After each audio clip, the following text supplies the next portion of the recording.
Still Bush. Number 3, Legacy Gate with wrestling. One of the current top villains in the kaleidoscopic world of pro wrestling is Randy Orton.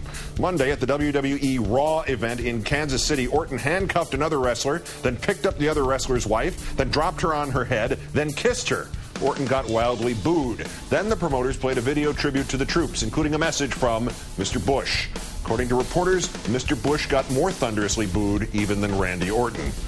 Number 2, support the troops gate. Despite 2 years of public knowledge of the deplorable conditions for wounded vets, it gets worse. A memo summarizing a meeting between soldiers and the Secretary of the Army includes the conclusion by these troopers that the recovery unit at Fort Bragg in North Carolina is so bad that they would rather be reassigned to active combat duty than to be treated there. Commanders blame the injured troops, they say, for things they can't do because of their injuries, and soldiers in the recovery unit say the brass particularly likes to make fun of those suffering from post-traumatic stress disorder.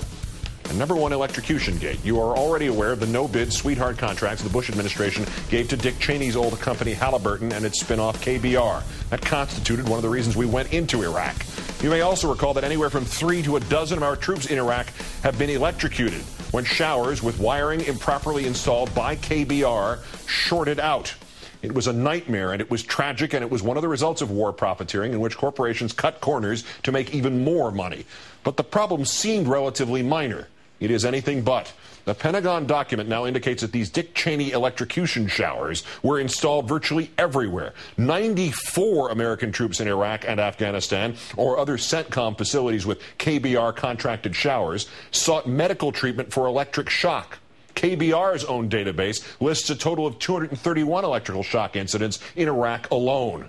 The memo also indicates the military has begun to inspect all its bathrooms in Iraq. About 20,000 have been examined so far, and nearly 7,000 of them have already been found to have major electrical problems in the showers. And there are at least 65,000 showers still to be inspected.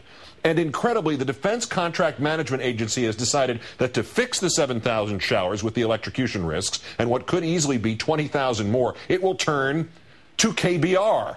Dick Cheney's old pals get billions of taxpayer dollars from a war Dick Cheney helped foment. Then, Dick Cheney's old pals do a criminally negligent job, and they kill some of the soldiers who are not killed in Dick Cheney's phony war. Now, to prevent Dick Cheney's old pals from killing even more Americans in Iraq and Afghanistan, the Pentagon has assigned this urgent, essential life-or-death repair work to Dick Cheney's old pals.